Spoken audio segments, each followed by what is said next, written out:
All right, thank you very much, our MC. Good afternoon, everyone. All right. Yeah, so thank you for being here. Madam CS, thank you for joining us today. We were really hopeful that you would come. Colleagues, and now we do not to be saying yek. I will learn with time. Who we were meeting with last week, and we agreed to do an MOU. We want to continue to work with you on that. Our representative from Kenya School of Government, on behalf of the civil society organizations in Kenya, some of who are here and some of who have been working to support the widowed persons and all our colleagues, we want to thank you. From Christianates, I do not have my colleagues here with me. Maybe we just start and wave. Purity and Fauzia. All right, thank you for the support and the work that you do to support the widows. So for Christianates, just to let you know that especially this week is important for us because we have what we call the Christianate Week. And the Christianate Week started yesterday, 11th of May, to end of this Sunday, 17th of May. And that's when, during the month, 80 years ago, this week is when Christianate was born. So we are celebrating 80 years of impact, 80 years of support, and 80 years of collaboration across the world. We are in 35 countries across the world. In Kenya, we're in 10, Africa, we're in 10 countries, one of which Kenya is. So what we do during the Christianate Week is that if you went today either into London, Belfast, Ireland, or any of these countries, you will see a lot of people wearing red. I don't know if you've been there in such time. And it is in this week that we sensitize on the work, on the plight of people that we support. Some of the, which we have one of our partners from TISA who will be going there from Kenya, and it is this day that we do fundraising.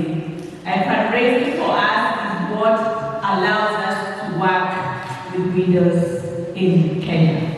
So it is in this effort that we are able to get financing, we get funds. I know our brother said we give them aid. No, we don't give them aid. We support and partner with organizations who have a need, who have solutions, like we said, who are bent on supporting and working with very marginalized groups. Our work is to address the root causes of poverty, and in this we do them in three main areas. One is to work working on power, equality and power, and in this we want to look at those issues that are in power of where they stop us from advancing our work, because power and inequality have been, and that's why we are in this forum discussing the plight of widowed persons, because we think one of the ways that has impacted on poverty is when power differences are being used. The other pillar that we work on, as I said, is poverty and poverty eradication, addressing the root causes, not just addressing the superficial areas, but working on what has actually led to the actual issues. And when we come to widowed persons, we see the issues of cultural norms, the issues are political in nature, the issues are structural in nature, and this continue to perpetuate issues, and that's why we are on the table to work on that. And the other thing is prophetic voice. For us, prophetic voice is looking at the voices of the people and the needs of the people directly. We feel like for the widows, the voice of the widows has not been fully amplified to be able to address the plight of the widows in this country, and that's why we're working. We come together for widows. I don't know that we're going to change the name as well, or to add widowed persons, but we feel that the voice needs to be amplified so that they can be supported. And we say the voice of the people is the voice of God. has changed. So I want to thank especially Diana for bringing us into this forum, and also for those who have managed to share their stories, because there are such forums that we don't. I know when we were listening to one of our colleagues there, it was an emotional moment, having us as windows in the room. Sometimes we can get emotional, but what I think I find in these forums, in these sessions, is the hope that it brings to those people who have been marginalized, those people who are working in it. There is hope. We are here to support, we are here to work with you. We are making forums that can provide hope for the widowed persons, and together we can address going forward. So I also at this one time to say, especially for us at Christian Aid, we'll continue to work with the widowed persons. And I also know through the civil society, we have quite a number of civil society organizations that are working around this. For us, we also have brought in the faith actors. Faith actors are very key because working, especially speaking to them, for us widows, the first place they go to is the church. And the churches, the mosque, and all that to get support. And for a long time, we have found that these people, persons of faith, do not have the capacity, do not have the know-how, they don't know what to do when such cases go to them. So we want to work with faith actors to understand the plight of the widow, to the widowed persons, to understand what's going on and how they come into play. So we have brought together organizations through the what we call side-by-side movement, and they've been working with us to see how to bring faith leaders from the Christian community, from the Muslim community, from the Hindu community, and we have come together. What we have been addressing lately is issues of gender-based violence that we've been working on, especially, for widows, it's usually now amplified at a different level, and we are working together on that, and we want to welcome you into those areas. The other area we're working on is, like I said, gender-based violence.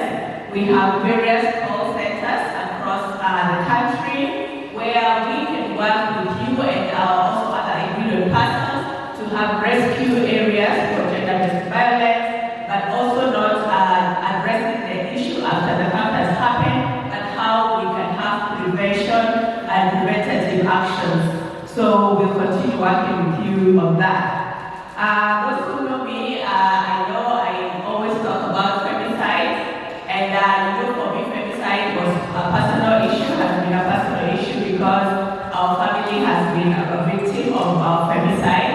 And the whole of last year, I know I worked with most of you to work on what we can do on femicide. I'm glad there's a task force that is working on that, and we are looking at Christian Aid to work on that journey. We're lucky that I think from the last time we spoke about it, the perpetrator to our family member was arrested. At least they were found, and at least that's something good. And they've gone through the justice system. And yes, justice has been served because they have been sentenced to 40 years in prison. But for the family, we feel that also 40 years is a little too soon, because if someone does an act like that and they're actually 40 years, it'll be 70. And then we really still come back to the community, and we are asking for more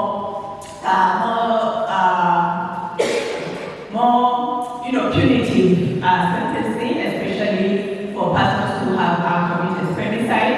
One of the things that we request is full-time life sentencing, but I know in Kenya that's a challenge, and we hope that one of the things that the task force through the CS, your office, and the NGCSE, we can see how to support and protect women from femicide going forward. So the other thing, of course, as Christian Aid, we'll continue working with you on this journey. We have a program with Diana to support the widowed persons and the rights in Kenya. We'll continue doing that. We want to do it in various ways, and I think during our delivery engagement, we'll be able to launch that program that we're doing with the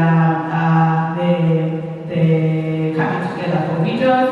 We also will continue to work on any addressing the root causes. Like I said, we believe it's not just, when there's a hunger problem, it's not addressing the hunger problem by giving people food or giving people aid, but looking at what may have led to that issue, and we want to continue with that. For us at Christian, gender-based violence or gender is not just a mainstreaming. For us, it is a core program area. We're no longer looking at it as counting the number of men or counting the number of women. We're looking at gender transformation. And for us, transformation is because there were women who are involved in a certain process, or there were widows, how much change has happened because of that. So let us look at the transformational issues, let us look at the norms and the cultural issues, the structural issues, political issues, the political economic issues that lead to that, so that we address an issue holistically and not as a one-sided program. We'll continue to do, like we said, research, evidence-based research, and I'm glad also our colleagues from the Kenya School of Governance said, how do we bring out the research, the evidence, and the case studies that we go on. One more area that is because Madam CS is here is that we've seen, especially on budgeting, when it comes to budget, I know we'll be reading the budget next week, but one of the things that has been continuously under-budgeted is the issues of gender, the issue of children, the issues of that. We want to, as part of the communique, I think Dr. Diana, is to see how we can finance the sector so that we can have change both at national level and at county level, and see how accountability can be brought around that. So thank you very much, and see you all in Kilifi